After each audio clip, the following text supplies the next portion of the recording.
Ada juga Option Karya Nyukun dan Feng Gong. Barang-barang yang dilelang bisa berupa produk kami sendiri. Walkman, kipas angin super elektrik, VCD, bahkan sepeda motor pun boleh. Kami bisa memajang barang-barang aslinya di atas panggung untuk pertunjukan. Ada juga sandiwara Zhangguoli berjudul penjualan, di mana kita juga bisa mempromosikan produk kita. Setelah pertunjukan, barang-barang ini bisa diberikan kepada para aktor, dan kita juga bisa menyumbangkan sebagian ke stasiun. Sutradara Jia meminta Feng Yu untuk membantu mengatur desain panggung dan program, tetapi Feng Yu menggunakan segala cara untuk memasukkan semua produknya ke dalam panggung gala festival musim semi. Dalam program tersebut, Lau Feng, mengapa kamu membawa koper itu? Ayo kita pergi ke Beijing dan menonton gala festival musim semi CCTV. Feng Xingtai mengangkat kepalanya tinggi-tinggi. Apa? Pergi ke Beijing untuk menonton gala festival musim semi? Maksudmu pergi ke tempat aslinya? Melihat tatapan mata orang lain yang tak terbayangkan, Feng Xingtai menjadi semakin bangga tentu saja. Bolehkah saya pergi ke Beijing dan menonton TV? Putra saya bekerja di tim program gala festival musim semi. Dia bilang dia juga bisa mempertemukan saya dengan Mao Amin. Wow! Xiao Yu benar-benar hebat. Pak Tua Feng, kau sungguh beruntung. Kau bukan hanya kaya, tapi putramu juga menjanjikan. Lihat Wang Baiwan dari peternakan 20 itu. Putranya berkelahi beberapa hari yang lalu dan kudengar dia di penjara. Tapi putramu memang yang terbaik. Dia mahasiswa berprestasi di Universitas Jingcheng. Apa ini berarti Xiao Yu Mu akan bekerja di CCTV nanti? Entahlah. Anak itu punya idenya sendiri. Aku akan menyalakan mobil dan pergi sekarang. Meskipun ia berbicara dengan rendah hati, raut wajahnya jelas menunjukkan rasa puas diri. Cepatlah. Kau selalu menyombongkan diri. Kau menundaku setengah jam hanya karena turun dari atas, kata Zhang Muhua dengan nada tidak puas. Apa ini semua gara-gara aku? Apa kamu tidak bicara lama dengan Suster Li di bawah? Gumam Feng Xingtai, menyalakan mobil, dan melaju menuju Harbin. Hei Xiao Zixing, panggil aku kakek. Kakek apa? Panggil aku nenek. Aku akan membelikanmu sesuatu yang lezat. Ayah, ibu, kalian harus istirahat. Li Shiqiang mengambil barang bawaan dari ayah mertua dan ibu mertuanya. Feng Xingtai mengabaikan Li Shiqiang dan mengangkat Li Zixing, mengangkatnya di atas kepalanya. Zixing kecil menyeringai dan terkikik. Apakah Zixing anak yang baik? Zhang Muhua menggoda tangan kecil Li Zixing. Dia masih patuh? Dia jadi nakal. Sekarang dia bisa lari. Bawa dia ke bawah, dan dia akan lari lebih dari 10 meter kalau kamu tidak memperhatikan, kata Li Shiqiang sambil cemberut. Apa? Kau membiarkan Xiao Zixing berada lebih dari 10 meter darimu. Bagaimana kalau terjadi sesuatu? Bagaimana kau bisa menjadi seorang ayah? Zhang Muhua memarahi. Itu di lantai bawah, di halaman. Gak ada mobil dan gak ada siapa-siapa. Itu tidak akan berhasil. Gedungnya sangat tinggi. Bagaimana kalau ada yang jatuh? Kurasa kita harus membiarkan Xiao Zixing kembali ke pertanian bersama kita setelah tahun baru. Udara di sana lebih baik, mobil dan orangnya lebih sedikit. Dan berlari di tanah akan baik untuk kesehatan anak, kata Zhang Muhua. Bu aku akan mengurus anak itu. Lagi pula, ibu mertuaku akan pensiun tahun ini dan dia bisa membantu mengurus anak itu. Tidak baik bagi anak-anak untuk meninggalkan orang tua mereka saat mereka masih kecil. Zixing, jangan masukkan jarimu ke mulut. Feng Danying memukul tangan anak itu. Kenapa kau memukulnya? Dia kan cuma anak kecil. Siapa sih yang tidak mengisap jari? Tanya Zhang Muhua dengan nada khawatir. Bu, dia menyentuh apa saja seharian. Dia selalu memasukkan jari ke mulut, dan dia akan sakit. Kalau ibu tidak mendisiplinkan anak sekarang, apa yang akan terjadi padanya saat dia besar nanti? Coba pikirkan, bukankah itu sang San-Er dari pertanian kita? Orang tuanya menelantarkannya sejak kecil, dan akhirnya dia menikam seseorang sampai mati. Dia dijatuhi hukuman penjara seumur hidup, dan hidupnya sudah berakhir. SSST, SSST, SSST apa yang kau bicarakan? Zixing kecil kita sangat sopan. Ngomong-ngomong, apa kalian berdua benar-benar tidak akan menonton gala festival musim semi di Beijing kali ini? Tidak, anak itu terlalu kecil untuk diajak. Mertuamu bisa ikut denganmu. Aku dan Shiqiang ada di Harbin. Kami ada urusan di rumah sakit dan butuh seseorang untuk menemani kami. Feng Xingtai tidak senang ketika rumah sakit disebutkan Shiqiang. Kamu juga. Anak itu masih kecil. Bagaimana kamu bisa membiarkannya melakukan apapun yang dia inginkan dan membiarkannya bekerja di rumah sakit? Lalu siapa yang tidak bisa dibiarkan mengelola rumah sakit? Ayah, bukankah membosankan bagi Danying sendirian di rumah setiap hari? Lagi pula, aku selalu menjemputnya dan mengantarnya ke rumah sakit. Sesampainya di sana, Zixing bisa diasuh oleh guru di tempat penitipan anak perusahaan mesin. Tempat penitipan anak atau taman kanak-kanak lain tidak mau menerimanya, jelas Li Shiqiang. Li Shiqiang juga memperhatikan bahwa Feng Danying tampaknya menjadi jauh lebih bahagia sejak dia mulai bekerja di rumah sakit perusahaan mesin. Tidak seperti sebelumnya ketika dia tidak pernah tersenyum. Apa katamu? Anak itu masih sangat kecil dan kau mengirimnya ke tempat penitipan anak? Feng Xingtai sangat marah. Bagaimana jika anak sekecil itu diganggu oleh anak-anak lain di tempat penitipan anak? Ayah tidak tahu, Zixing anak yang sangat kuat. Sudah cukup baik dia tidak menindas anak orang lain. Ayah nonton TV bareng ibu sebentar. Aku mau bantu Danyi masak. Li Shiqiang lari ke dapur untuk menghindari sorotan. Saudara-saudaraku terkasih, sejujurnya, ini pertama kalinya saya naik pesawat seumur hidup, dan juga pertama kalinya saya pergi ke Beijing, kata Pastor Li sambil tersenyum. Ya, aku agak takut. Pesawatnya terbang tinggi sekali. Ibu Li bersandar erat di kursi. Tubuhnya agak kaku, meskipun pesawatnya belum lepas landas. Pertama kali naik pesawat, Lau Feng harus membantuku naik, tapi kali kedua tidak masalah. Pesawat ini cepat dan tidak sesak. Kalau naik kereta, sekarang penumpangnya banyak sekali dan aku tidak bisa masuk sama sekali, kata Zhang Muhua sambil tersenyum. Bapak dan Ibu Li juga sangat antusias datang ke Beijing untuk menyaksikan gala festival musim semi. Mereka memberitahu rekan-rekan mereka beberapa hari sebelumnya. Tapi bos ayah Li agak kesal. Karena kamu sangat cakap dan bisa beli tiket gala festival musim semi, kenapa kamu tidak belikan aku 2? Sekarang kamu sudah jadi wakil direktur, kamu tidak menghormati atasanmu? Atasan ayah Li beberapa kali mengisyaratkan, kalaupun kamu gak dapat tiket lagi, mau gak kamu kasih tiketnya kali ini? Kalau kamu sanggup, kamu bisa nonton tahun depan. Coba pikir, bagaimana aku memperlakukanmu di tempat kerja? Sebentar lagi tahun baru Imlek, kenapa kamu gak bawa 2 tiket sebagai tanda terima kasih? Meskipun atasannya sudah memberi isyarat yang jelas, ayah Li menolak. Ini adalah kesempatan sekali seumur hidup untuk menonton gala festival musim semi secara langsung, jadi bagaimana mungkin ia melewatkannya? Lagi pula, tiket-tiket itu bukan milik putranya, melainkan milik saudara ipar putranya. Bagaimana mungkin dia berani meminta seseorang untuk membelikan 2 tiket lagi? Ini adalah tiket untuk gala festival musim semi, dan jumlahnya hanya sekitar 1.000. Banyak pemimpin di seluruh negeri tidak bisa hadir. Pasti sangat sulit bagi Feng Yu untuk mendapatkan 2 tiket. Lagi pula, dia sudah menjadi wakil direktur. Kalau tidak salah, paling-paling dia akan dipindah tugaskan ke Sinecure. Apa yang bisa mereka lakukan padanya? Bisnis putranya berjalan sangat baik, jadi apa pentingnya jika dia menjadi pemimpin? Sinecure bahkan lebih baik, itu akan memberinya lebih banyak waktu luang setiap hari. Lagi pula, dia tidak punya rencana untuk terus naik pangkat. Posisinya saat ini sudah cukup baik. Dia tahu kemampuannya sendiri. Jika wali kota Zhang tidak datang saat putranya menikah, dia akan diperlakukan sebagai kepala seksi biasa sampai pensiun. Tentu saja, semua ini bergantung pada keluarga Feng, dan dia tahu itu. Untungnya, menantu perempuan mereka adalah orang yang baik dan berbakti. Sekarang mereka hanya ingin cucu mereka tumbuh dengan cepat dan sehat, dan mereka tidak meminta apapun lagi. Pesawat mendarat dengan cepat, dan mereka melihat Feng Yu secara pribadi memegang tanda besar, menunggu mereka di pintu keluar. Paman, Nyonya, tolong pegang kotaknya. Ibu dan ayah, mobilnya ada di sana. Saya akan mengantar kalian ke hotel untuk beristirahat sebentar. Kalian bisa berkeliling ibu kota nanti sore. Setelah makan malam nanti, kita akan pergi ke pesta. Bisakah kita pergi menonton Tiananmen? Tanya ayah Li penuh harap. Impian terbesarnya dalam hidup adalah menonton Tiananmen. Tidak apa-apa. Xiao Yu, ayo kita ke lapangan Tiananmen dulu. Perintah Feng Xingtai. Nada suaranya menunjukkan rasa superioritas. Aku sudah ke lapangan Tiananmen lebih dari sekali. Aku bahkan pernah ke balai peringatan Ketua Mao. Setelah tarian pembukaan yang meriah, Zhao Zongxiang, Yang Lan, Niping, Liang Yanling, Li Qing'an dan Zhang Yongquan berjalan ke tengah panggung.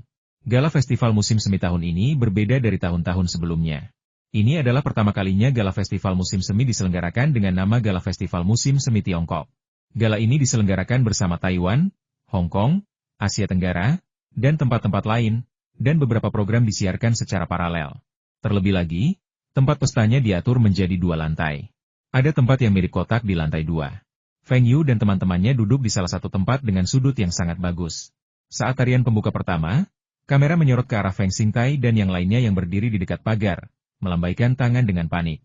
Ini adalah gala festival musim semi CCTV, dan orang-orang di seluruh negeri bisa menyaksikannya. Feng Yu duduk di belakang, memantulkan dan memecahkan biji bunga matahari. Feng Yu tidak tahu apakah ada makanan di dalam kota orang lain, tetapi ia membawa banyak kacang, biji melon, buah-buahan, dan barang-barang lainnya. Staf di tempat kejadian tidak merasa malu untuk menghentikannya karena mereka melihat Feng Yu. Mungkin mereka tidak menyangka akan ada seseorang yang menganggap tempat ini seperti rumah. Festival musim semi tahunan telah tiba, dan langit dipenuhi kembang api dan cahaya. Jadi mari kita ucapkan selamat tahun baru kepada semua orang. Suara Zhao Zongxiang masih tetap memikat seperti sebelumnya. Feng Xingtai dan kawan-kawannya baru saja duduk ketika mereka berdiri lagi, bertepuk tangan dan bersorak, seolah-olah mereka sedang menonton pertunjukan di udara terbuka, sama sekali lupa bahwa ini adalah gala festival musim semi CCTV. Hei, hei, hei, bukankah itu Song Zuing yang menyanyikan Little Backpack? Feng Xingtai menepuk kepala Feng Yu dengan gembira. Ayah, benar juga. Kenapa ayah begitu bersemangat? Feng Yu menatap ayahnya dengan sedih. Jika Huang Hong, Song Zuing, atau orang lain yang kau sayangi segera muncul, seberapa bersemangatkah kau? Pada saat ini, Qin Mingxiao dan Yao Jinfen muncul di panggung. Mereka adalah pesulap paling populer di Tiongkok saat itu. Siapapun yang mengenal sihir di Tiongkok pasti mengenal mereka. Ketenaran mereka di hati masyarakat mungkin setara dengan Liu Qian saat ia mencapai puncak popularitasnya di kehidupan sebelumnya. Silakan undang salah satu penonton. Ini penonton sungguhan, bukan tukang tipu. Penonton berdandan seperti nenek Liu, dengan saku di pinggangnya, yang darinya berbagai benda terus bermunculan. Jeruk dan apel dilemparkan ke arah penonton, menyebabkan mereka berebut mengambilnya. Feng Xingtai berkata dengan nada meremehkan, itu cuma apel, apa yang perlu diperebutkan? Setelah itu, ia mengambil sebuah apel di atas meja dan menggigitnya dalam-dalam. Lantai 2 disebut ruang privat, tetapi sebenarnya bukan ruang privat sungguhan. Bagian belakangnya tidak tertutup, dan banyak anggota keluarga staf berdiri di sana, menonton pertunjukan. Mereka menatap keluarga Feng Yu dengan takjub. Mengapa ada meja di sini? Mengapa tidak ada meja di tempat-tempat terdekat? Dan ada banyak sekali di atas meja, kan? Kacang tanah, biji melon, kacang pinus, kenari, permen, apel, jeruk semuanya ada di atas meja. Siapakah orang-orang ini? Jika mereka pemimpin besar, seharusnya mereka duduk di meja barisan depan. Jika mereka bukan pemimpin besar, bagaimana mungkin mereka membawa barang-barang ini dan menyiapkan meja khusus untuk mereka? Ayah, perhatikan, bagian yang menarik akan segera tiba. Yao Jinfen mengeluarkan sapu tangan dari sakunya. Lalu Qin Mingxiao memukulnya dengan tongkat kecil, dan sapu tangan itu pun ditarik. Di tangannya yang lain, ada Walkman.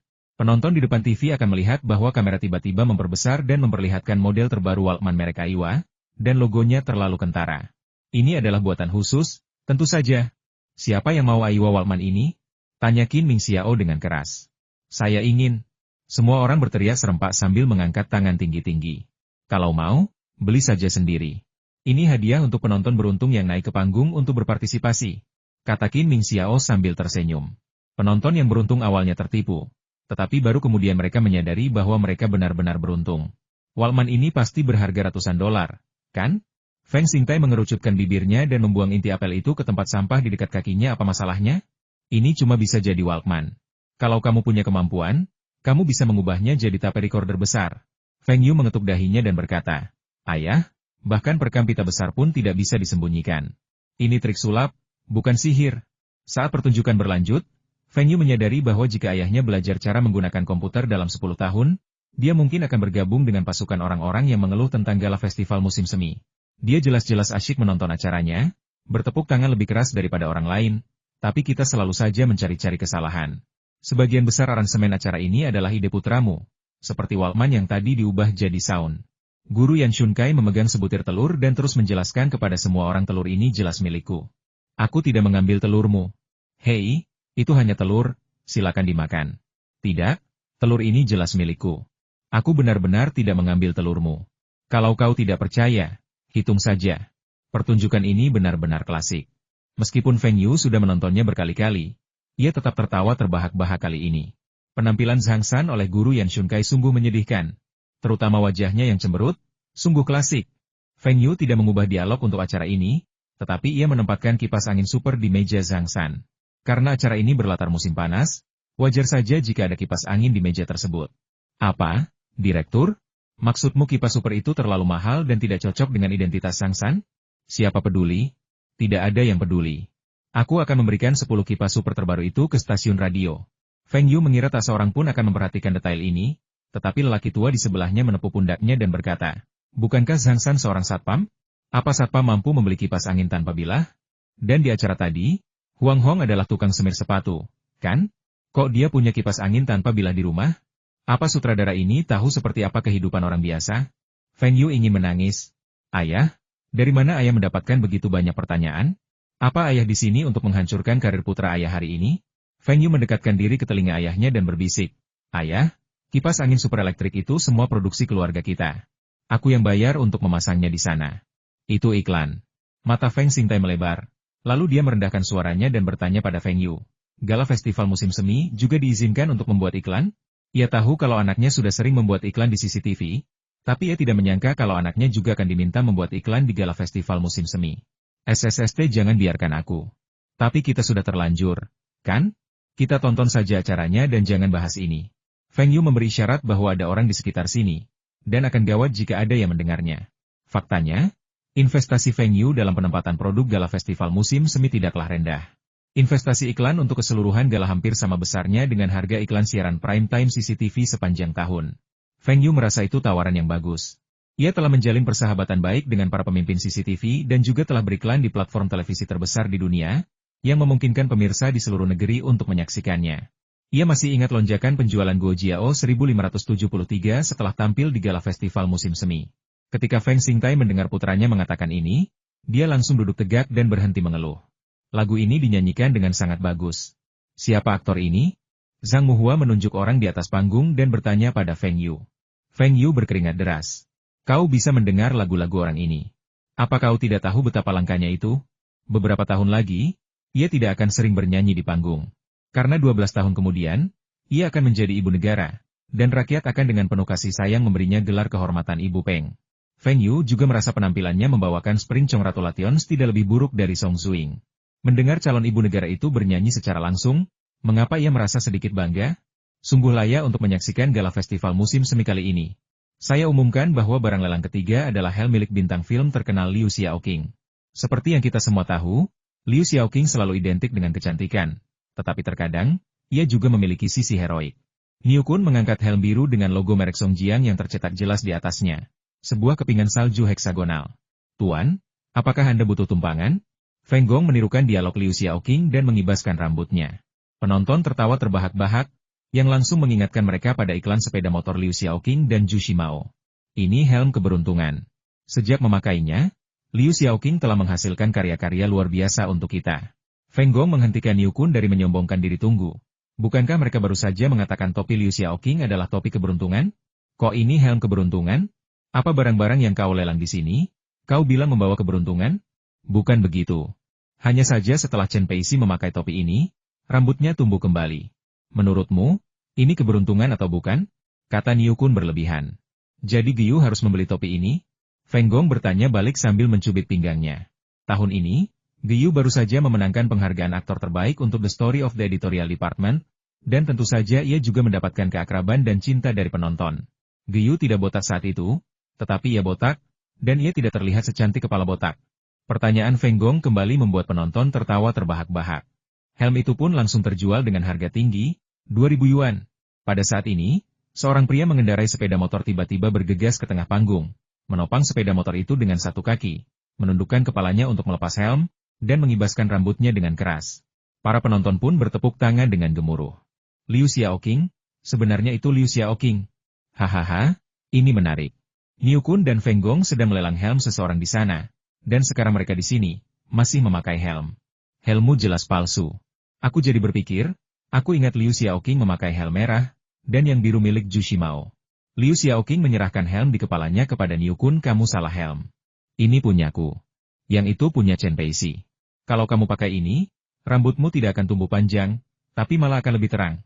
Penonton yang mengenakan helm segera melepaskannya, dan semua orang di sekitarnya tertawa terbahak-bahak hingga ia terjatuh. Liu Xiaoqing meninggalkan panggung, tetapi mungkin dia lupa tentang itu, tetapi sepeda motornya tertinggal di panggung. Di era komoditas ini, tahukah Anda tentang efek selebritas? Pernahkah Anda mendengar tentang pakaian merek Li Ning? Pernahkah Anda mendengar tentang babi Tianpeng? Itu Marshal Tianpeng. Feng Xingtai bertepuk tangan dengan penuh semangat dan diam-diam mengacungkan jempol kepada Feng Yu. Bisakah ini dijadikan iklan? Pertunjukan sandiwara itu hampir berakhir, tetapi sepeda motornya masih berada di atas panggung. Niping melangkah ke atas panggung dan berkata kepada semua orang, sepeda motor merek Songjiang ini adalah produk pertama Songjiang Motorcycle, dan inilah yang dikendarai Liu Xiaoqing. Sekarang, perusahaan mesin Harbin telah memutuskan untuk menyumbangkannya dan melelangnya di tempat. Hasil penjualannya akan disumbangkan kepada anak-anak putus sekolah di daerah pegunungan yang miskin. Agen yang diatur Feng Yu segera mengangkat tangan kanannya dan berkata, Kami di Aihua Electronics akan memberimu 10.000. Kami di Fengyu Electric Appliances menawarkan 20.000. Peternakan babi Tianpeng kami akan menawarkan 50.000. Dana pendidikan Taihua kami menyumbang 100.000. Membantu anak-anak putus sekolah adalah sesuatu yang seharusnya ditanggung oleh dana pendidikan Taihua kami. Sebelum orang lain dapat bereaksi, Niping menirukan Niu Kun, mengambil palu lelang, menunjuk ke arah perwakilan dana pendidikan Taihua, dan berteriak, "Setuju." Pada saat yang sama, dia membanting palu lelang di tangannya dengan keras ke atas meja. Pada saat ini, perwakilan Yayasan Pendidikan Taihua naik ke panggung untuk berjabat tangan dan membubuhkan sidik jarinya pada kontrak di tangan Niping. Memberitahu semua orang bahwa ini bukan pertunjukan, ini nyata. Feng Xingtai menatap penasaran ke arah perwakilan dana pendidikan Taihua di atas panggung. Bukankah itu Xiao Wu dari perusahaan perdagangan Taihua? Dan kapan dana pendidikan Taihua didirikan? Tapi tak apa, dia jelas-jelas jodohnya anakku, jadi aku akan membanggakannya pada teman-temanku saat aku pulang nanti. Sebuah sepeda motor uang tunai 100.000 yuan sudah cukup untuk membuat iklan semacam itu, yang mendapat tepuk tangan meriah dari penonton. Feng Yu bahkan bisa meramalkan bahwa iklan ini akan mendapatkan reputasi yang sangat baik dan promosi dari mulut ke mulut untuk Taihua Trading Company dan sepeda motor merek Songjiang. Khususnya, iklan yang ditambahkan Feng Yu penuh dengan energi positif. Setelah melihatnya, para pemimpin CCTV setuju untuk menambahkannya karena Feng Yu juga mengatakan bahwa Yayasan Pendidikan Taihua berencana untuk menyumbang ke 50 sekolah dasar harapan di seluruh negeri tahun ini. Sekolah dasar Hope di daerah pegunungan bahkan tidak akan menelan biaya 100.000 yuan. Anak-anak di daerah pegunungan tidak banyak, dan membangun gedung sulit di banyak tempat, jadi bungalow adalah pilihan yang paling cocok. Deretan bungalow, halaman, lantai beton, serta meja dan kursi kayu hanya akan menelan biaya 100.000 yuan. Total biaya untuk 50 sekolah dasar Hope tidak akan melebihi 10 juta yuan. Feng Yu tidak hanya membahagiakan orang tuanya, tetapi juga membawa ketenaran bagi perusahaan. Bahkan para petinggi di atas pun akan menganggap perusahaan perdagangan Taihua bagus, perusahaan mesin Harbin bagus, dan Feng Yu juga bagus. Drama penjualan oleh Zhang Guoli, Liu Yazin dan lainnya awalnya merupakan kompetisi antara warfarin dan racun tikus, tetapi Feng Yu mengubahnya menjadi kompetisi antara VCD. Yang satu menjual VCD merek Feng Yu, dan yang satu lagi menjual VCD merek Aihua. Dari pertengkaran biasa di awal hingga penggunaan nyanyian cepat, Feng Yu mengagumi mereka. Meskipun ia diminta untuk mengubah lirik, mereka berdua tampil sangat baik setelah merevisinya lagi. Mereka tidak hanya menyampaikan apa yang Feng Yu ingin mereka katakan, tetapi juga memasukkan banyak lelucon lucu. Kamu harus beli VCD merek Feng Yu kami. Tadi, apa Sanan bagus nyanyinya? Teriak Zhang Guoli. Bagus, teriak penonton dengan keras. Sebelumnya, Sanan menyanyikan lagu berjudul Red Flag Flying, yang mendapat banyak tepuk tangan dari penonton. Sanan ingin menyanyikan lagu baru, tetapi ditolak oleh para pemimpin CCTV. Lagu itu tentang cinta dan terlalu biasa. Red Flag Flying jauh lebih baik. Itu tidak benar. Kenapa Naiying mendapat lebih banyak tepuk tangan dariku barusan? Liu Yajin memimpin penonton untuk bertepuk tangan. Naiying juga pernah menyanyikan sebuah lagu sebelumnya, yaitu Siang Tak Memahami Kegelapan Malam. Feng Yu secara pribadi membawakan keduanya kepada Direktur Jia. Direktur utama program tersebut telah meninjaunya dan merasa bahwa keduanya dapat mewakili lagu-lagu pop daratan, jadi ia memilihnya. Setelah tampil di gala festival musim semi, keduanya akan semakin populer, mendapatkan lebih banyak penggemar, dan penjualan VCD yang mereka dukung juga akan meningkat. Terlebih lagi, meskipun tidak ada produk yang ditampilkan dalam sandiwara ini, dialognya menyebutkan VCD dari kedua merek di mana-mana, jadi efeknya pasti lumayan. Zhang Ruiqiang sedang menonton gala festival musim semi di rumah. Ketika trik sulap pertama menampilkan Aihua Walkman dan pengambilan gambar jarak dekat, ia tahu bahwa itu pasti ada hubungannya dengan Feng Yu. Selanjutnya, ia memperhatikan bahwa kipas angin super listrik merek Feng Yu muncul di semua meja di bawah panggung. Ini belum cukup. Ia menemukan bahwa dalam program-program ini, dimanapun ada tempat untuk kipas angin super listrik, pasti ada satu, terlepas dari apakah programnya masuk akal atau tidak. Perwakilan dana pendidikan Taihua itu sebenarnya Wu Zigang dari perusahaan perdagangan Taihua. Dia tidak mengatakan apa-apa tentang hal-hal ini. Tetapi bagaimana dengan sandiwara di akhir, promosi penjualan, yang sebenarnya hanya mempromosikan produk-produk perusahaan Feng Yu. Kedua merek VCD itu milik Feng Yu. Zhang Ruiqiang sekarang dapat sepenuhnya yakin. Feng Yu, anak ini, benar-benar memasang iklannya di panggung gala festival musim semi. Setelah menonton gala festival musim semi, mereka menghabiskan 2 hari lagi di Beijing, terutama mengunjungi Pekan Raya Kuil, Tembok Besar, dan tempat-tempat lainnya. Pada malam hari ketiga tahun baru, semua orang naik kereta kembali ke Harbin. Ibu Li masih sedikit mabuk udara. Ketika terbangun, ia baru saja turun dari kereta. Feng Xingtai dan istrinya tinggal di Harbin selama 2 hari lagi, menunggu Feng Yu kembali ke pertanian bersama. Begitu tahun baru Imlek tiba, Feng Yu sibuk memberikan ucapan selamat tahun baru. Tetapi ucapan selamat tahun baru tahun ini sangat berarti karena cabang mobil telah merakit mobil yang merupakan teknologi tertinggi dari perusahaan mesin Harbin dan sedang menunggu Feng Yu kembali untuk mempersembahkannya kepada provinsi. Awalnya mobil ini disebut-sebut akan didedikasikan untuk negara. Tetapi kepala perancangnya menyatakan bahwa mobil ini harus tetap berada di Heilongjiang. Ketika Harbin Machinery Company dapat menekan biaya produksi hingga setara dengan biaya produksi di luar negeri, mobil ini akan didedikasikan untuk negara. Hari ini adalah hari kelima tahun baru. Pagi-pagi sekali, Li Mingde menelepon dan bertanya kepada Feng Yu apakah dia sudah siap. Orang-orang dari stasiun TV sudah tiba. Pemimpin provinsi tersebut mengatakan bahwa negara tidak hanya akan memberikan dukungan kebijakan yang sesuai, tetapi hadiah mobil baru juga akan disiarkan di berita CCTV sebagai bentuk dorongan. Feng Yu sangat gembira. Ia tidak menyangka hal baik seperti itu akan terjadi. Siaran berita CCTV, tentu saja, memiliki rating yang mengesankan. Dulu, ketika TV satelit belum tersedia secara luas, setiap stasiun diwajibkan menyiarkan siaran berita pada saat itu. Penonton program ini mungkin hanya kalah dari gala festival musim semi CCTV. Feng Yu sebenarnya bangun pagi, bukan karena ia ingin, melainkan karena orang tuanya membangunkannya untuk makan pangsit. Di Tiongkok Timur Laut, pangsit dimakan pada hari kelima dan ke-10 bulan lunar. Feng Xingtai dan istrinya masih mempertahankan kebiasaan hidup mereka di pertanian, tidur lebih awal dan bangun pagi setiap hari. Meskipun mereka tidak banyak berolahraga, kesehatan mereka tetap baik. Feng Yu membawa mereka ke rumah sakit untuk pemeriksaan setiap tahun, takut tragedi kehidupan sebelumnya akan terulang kembali.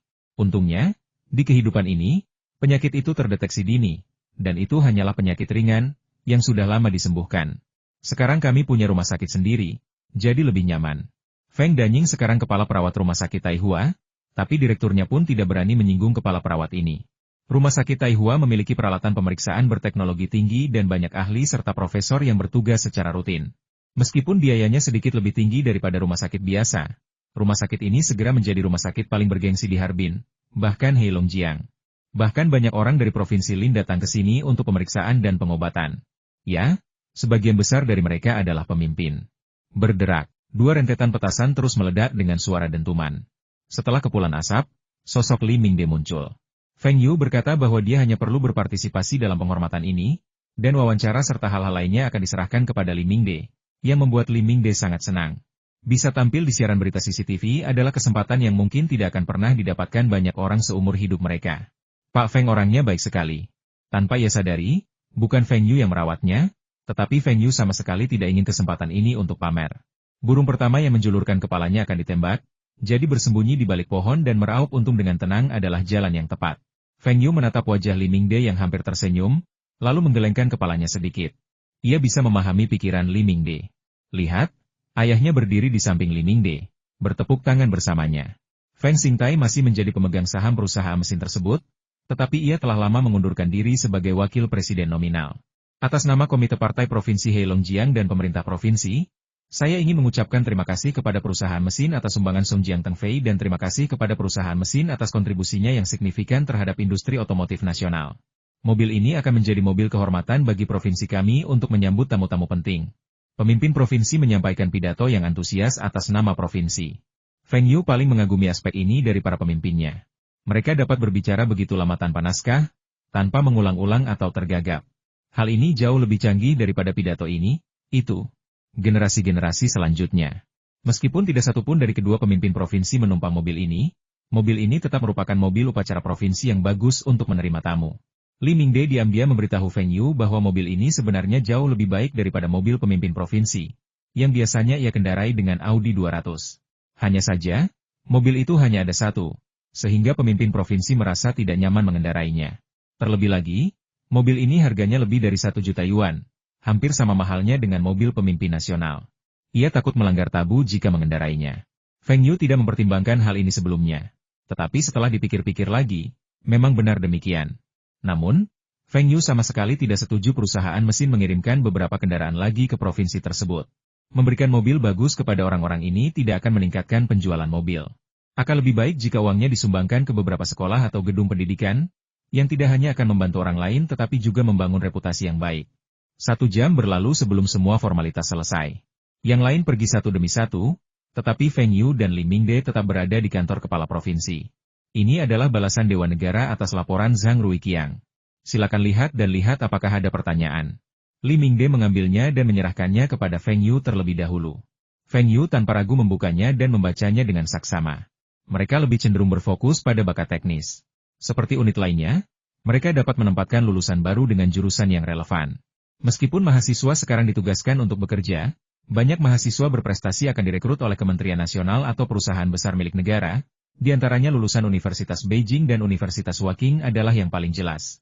Kementerian dan komisi yang tersisa kemudian mendistribusikan posisi yang tersisa ke provinsi asal, yang kemudian menyempurnakan posisi tersebut. Jika tidak ada yang diterima setelah setiap jenjang, unit asal harus menerima pelamar dan mencarikan pekerjaan. Tentu saja, jika mahasiswa memiliki unit yang ingin mereka ikuti, mereka juga dapat mendaftar atas inisiatif sendiri. Umumnya, mereka yang mendaftar untuk kembali ke kampung halaman akan disetujui, tetapi akan sangat sulit bagi Anda untuk mendaftar bergabung dengan suatu kementerian atau komisi atas inisiatif sendiri.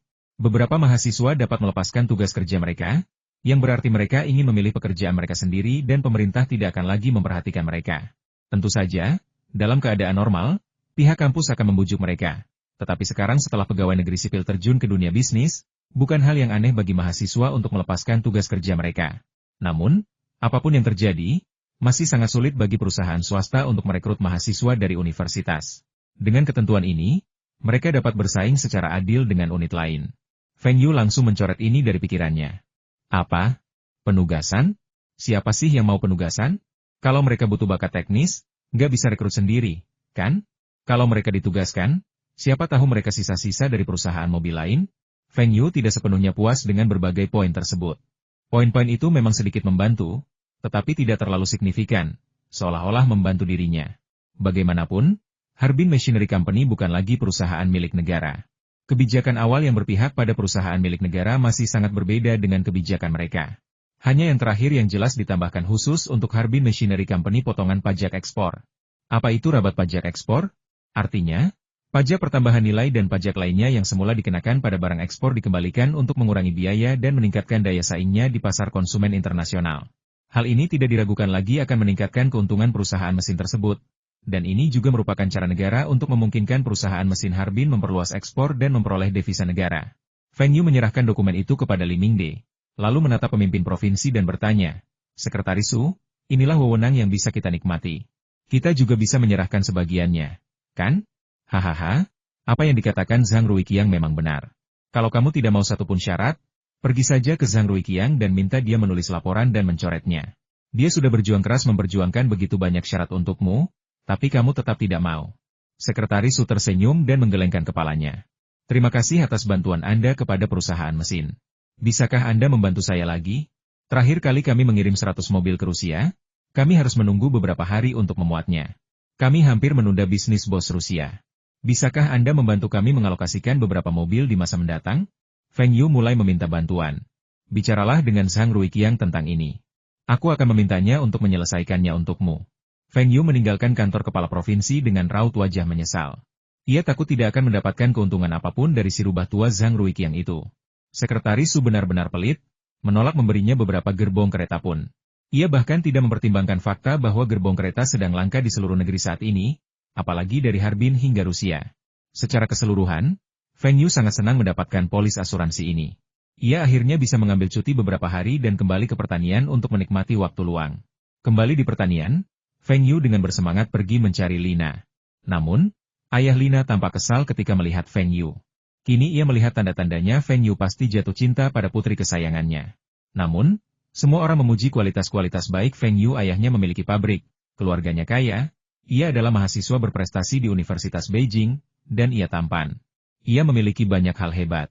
Namun, semakin banyak orang memuji Feng Yu, semakin ia merasa tidak dapat diandalkan. Kudengar ada anak-anak muda di kota ini yang menghamili gadis-gadis lalu membayar mereka untuk melakukan aborsi. Mereka itu anak-anak pemimpin dan orang kaya. Seperti apa Feng Yu sebelum masuk Universitas Capital? Kudengar dia anak yang nakal, siswa yang nakal dan ribut. Aku juga dengar dia pernah jatuh ke lubang es, menunjukkan bahwa dia kurang stabil. Aku juga dengar keluarganya membiayai dia masuk SMP Harbin nomor 3 dan Universitas Capital. Bagaimana mungkin putri saya bisa bersama orang seperti itu? Putri saya juga seorang mahasiswa di Universitas Normal Beijing. Di masa depan, setidaknya dia akan mengajar di sebuah sekolah menengah pertama terkemuka di ibu kota provinsi, atau bahkan bekerja di dinas pendidikan atau unit lainnya. Dia tidak perlu menjilat keluarga Feng. Singkatnya, ayah Lina tidak menyukai Feng Yu. Feng Yu tidak tahu bagaimana ia telah menyinggung ayah Lina. Ia merasa Lina terlihat sangat tampan, tinggi badannya bagus, latar belakang keluarganya bagus, dan berpendidikan tinggi. Lalu mengapa ia begitu tidak populer? Jika bukan karena ibu Lina, Feng Yu mungkin tidak akan bisa masuk rumah Lina. Namun, semakin sering hal ini terjadi, semakin Feng Yu enggan menjilat calon ayah mertuanya. Saat temannya sudah memiliki seseorang di posisi kunci, dia akan melihat apakah kau masih akan keberatan. Di rumah, Feng Yu tampak tidak senang. Zhang Muhua melihat ini dan mengajukan beberapa pertanyaan karena khawatir. Setelah beberapa kalimat, ia berhasil mendapatkan kebenaran dari Feng Yu. Ketika ia mengetahui bahwa lelaki tua dari keluarga Li itu benar-benar meremehkan putranya, ia pun murka. Apa katamu? Aku akan mencarinya. Anakku sangat baik, tapi dia tidak menyukainya. Ada orang yang ingin mengajak anakku berkencan dari pertanian ke Harbin. Apa hak keluarganya? Bu, kecilkan suaramu. Apa yang kau teriakan? Apa kau takut tetangga tidak mendengarmu? Feng Yu merasa malu dan segera menarik ibunya untuk duduk.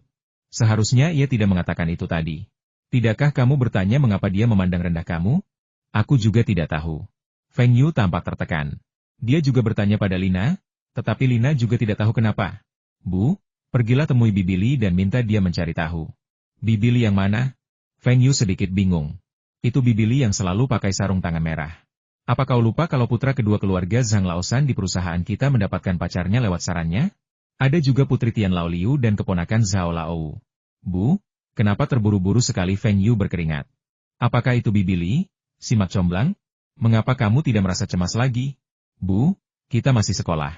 Lagi pula, mungkin dia akan tahu setelah kita lulus. Feng Yu bisa menangani hal semacam ini sendiri, tapi dia tidak ingin ibunya ikut campur. Dilihat dari sikapnya barusan, pasti gawat kalau sampai ibunya ikut campur. Zhang Muhua tampak murung. Sayang sekali tidak ada yang namanya pertunangan di pertanian kita. Kalau tidak, akan mudah untuk bertunangan dulu. Oke, Bu, jangan khawatir lagi. Aku mau main sama Dong Jun. Jangan bilang ayah soal ini. Saat Feng Yu meninggalkan rumah, Zhang Muhua segera meraih ponsel di meja kopi. Halo, Pak Tua Feng, kukatakan padamu, keluarga gadis itu tidak menyukai putra kita. Gadis yang mana? Gadis yang mana? Yang dari keluarga Li, yang cantik, sangat cakap, yang juga kuliah di universitas di Beijing. Sesampainya di rumah Wen Dongjun, saya mendapati dia sedang murung. Tadinya saya pikir suasana hatinya sedang buruk, dan melihat keceriaannya akan membantu. Tapi sekarang suasana hatinya malah semakin buruk. Kami berdua tidak banyak melakukan apa-apa, jadi mungkin bermain catur bisa membantu kami melupakan kesedihan itu. Ah, kenapa kamu selalu mendesah? Main catur saja, kata Feng Yu kesal. Akan. Apa maksudmu dengan cek? Kau seekor kuda, bukan Perdana Menteri. Kenapa kau berjalan ke lapangan? Feng Yu geram. Apakah ia masih bisa bermain catur dengan benar? Aku sedang tidak ingin bermain catur, kata Wen Dongjun dengan nada agak tertekan. Ada apa denganmu? Feng Yu akhirnya tidak bisa menahan diri untuk bertanya. Seharusnya tidak seperti ini. Paman Wen sangat sukses dalam karirnya tahun ini. Baik itu mengorganisir para petani untuk pergi ke Rusia untuk bertani, atau mengorganisir orang-orang untuk membangun rumah kaca guna menjual sayuran di musim dingin. Beliau telah melakukan pekerjaan yang hebat. Saya dengar beliau telah menarik perhatian para pemimpin provinsi. Mungkin kata pejabat sekretaris akan dihapus dari jabatannya tahun depan. Yang lain pasti iri dengan kecepatan promosi ini. Saham-saham yang disarankan Feng Yu kepada Wen Dongjun untuk dibeli terjual tepat waktu tahun lalu. Ia membelinya lagi setelah tahun baru, dan harganya terus naik. Ia menjualnya kembali di akhir Februari dan kembali meraup untung besar. Kalau semuanya baik-baik saja di rumah, berarti cuma Wen Dongjun saja, ya? Tapi bukankah dia bilang ujiannya lancar dan dia tidak gagal atau apapun? Baginya, itu sudah cukup. Apalagi yang perlu dikhawatirkan? Ayah Zhang Han telah dipindahkan ke Beijing. Dia wakil menteri kepolisian sekaligus direktur biro kepolisian kota Beijing. Feng Yu mengangkat sebelah alisnya. Ini kabar baik. Ayah Zhang Han sudah berusia 50-an, jadi seharusnya ia bisa menjabat penuh. Ia bahkan mungkin bisa mendapatkan gaji menteri penuh waktu setelah pensiun. Kalaupun tidak, kekuasaannya akan jauh lebih besar. Ini berarti Zhang Han punya pendukung yang lebih kuat. Mengapa Wen Dongjun tidak senang? Apa keluarganya tidak tahu tentangmu? Bukankah kau bilang kau pergi ke rumahnya dan bertemu dengannya tahun lalu? Ada apa? Apa orang tua itu sudah berubah pikiran? Tidak juga, tapi setelah ayahnya dipindahkan ke Beijing, Zhang Han harus pulang di akhir pekan. Wen Dongjun tampak kesal saat mengatakannya. Wen Dongjun sudah sepenuhnya memikat Zhang Han dan berpikir mereka bisa menjalani kehidupan seks yang bahagia. Setidaknya setiap akhir pekan, mereka berdua bisa pergi keluar dan mencari kamar atau semacamnya. Namun kini, kehidupan menyenangkan di akhir pekan telah hilang. Sial, kukira terjadi sesuatu yang menyebalkan, dasar bodoh. Kalian berdua satu sekolah, apa harus di akhir pekan? Gak bisa ajak dia jalan-jalan di hari kerja? Kata Feng Yu kesal. Anak ini bego banget. Bukankah sekolah biasanya memeriksa asrama? Wen Dongjun tampak bingung. Inspeksinya ketat waktu tahun pertama, apa masih seketat itu di tahun kedua? Lagi pula, apa masalahnya begadang semalaman? Sebelum kamu kembali kuliah, kalau kamu jual semua saham itu, kamu akan punya lebih dari cukup uang untuk membeli 2 rumah di dekat sekolah. Bilang ke pihak sekolah kalau rumahmu tepat di depan sekolah. Bagaimana mungkin para guru tidak setuju? Kalau mereka masih tidak setuju, maukah kamu memberi mereka hadiah? Feng Yu menatap Wen Dongjun dengan jijik. Bodoh sekali. Kau masih saja mengkhawatirkan inspeksi asrama, seolah kau murid yang baik. Mata Wen Dongjun semakin berbinar ya, kamu bisa keluar kapan saja. Kenapa aku tidak terpikir? Ayo, main catur. Feng Yu. Main catur? Kenapa kamu tidak bergerak? Sekarang giliranku? Periksa. Hantu berkepala besar. Aku tidak mau bermain lagi. Feng Yu marah. Sial, kamu sedang dalam suasana hati yang baik sekarang? Kenapa kamu tidak bertanya padaku kenapa aku sedang dalam suasana hati yang buruk? Oh, ngomong-ngomong, sepertinya suasana hatimu juga sedang tidak baik. Feng Yu akhirnya merasa lega. Sial, dia akhirnya menemukan jawabannya. Yah, suasana hatiku sedang buruk. Tanyakan padaku kenapa suasana hatiku sedang buruk? Kalau suasana hatimu sedang buruk, main catur bisa bikin suasana hatimu lebih baik. Bukankah itu yang baru saja kau katakan? Ayo, aku skakmat. Kau pasti kalah dalam permainan ini. Feng Yu. Sial, idiot. Apa? Pemimpinnya sudah datang? Oke, aku akan ke sana malam ini. Setelah hanya 2 hari di rumah, aku menerima telepon dari Hou Haitao. Pemimpin pasukan akhirnya tiba. Awalnya, sang pemimpin seharusnya mengunjungi grup industri pesawat terbang Harbin sebelum tahun baru, dan juga akan memeriksa Hou Haitao. Namun, ada sesuatu yang menunda kedatangan sang pemimpin, dan ia tak kunjung tiba, membuat Feng Yu menunggu lama. Kali ini pemimpinnya akhirnya datang, dan Feng Yu segera kembali ke Harbin. Jika dia bisa mendapatkan perintah militer, mobil merek Songjiang tidak akan perlu khawatir lagi. Jenderal Gan, ini Feng Yu yang saya bicarakan. Tuan Feng, pemegang saham utama perusahaan mesin Harbin. Tuan Feng, ini Jenderal Gan dari daerah militer Shenzhen. Meskipun Jenderal Gan sudah mengenal Feng Yu, ia tetap tercengang saat melihatnya. Apakah ini Tuan Feng yang sama yang dipuji oleh kepala desainer? Anak muda ini sungguh tangguh. Tuan Feng, kudengar Anda ingin bertemu saya. Ada apa? Feng Yu merasa sedikit jijik. Apa yang ingin kubicarakan denganmu? Bagaimana mungkin Hou Haitao tidak memberitahuku? Namun, ia melirik lencana di bahu Jenderal Gan. Letnan Jenderal? Jabatan yang tinggi. Apakah dia orang yang bisa mengambil keputusan? Jenderal Gan, apakah menurut Anda pasukan akan senang dilengkapi dengan mobil? Mobil merek Songjiang kami telah memenangkan penghargaan nasional, dan kepala perancangnya memberikan acungan jempol.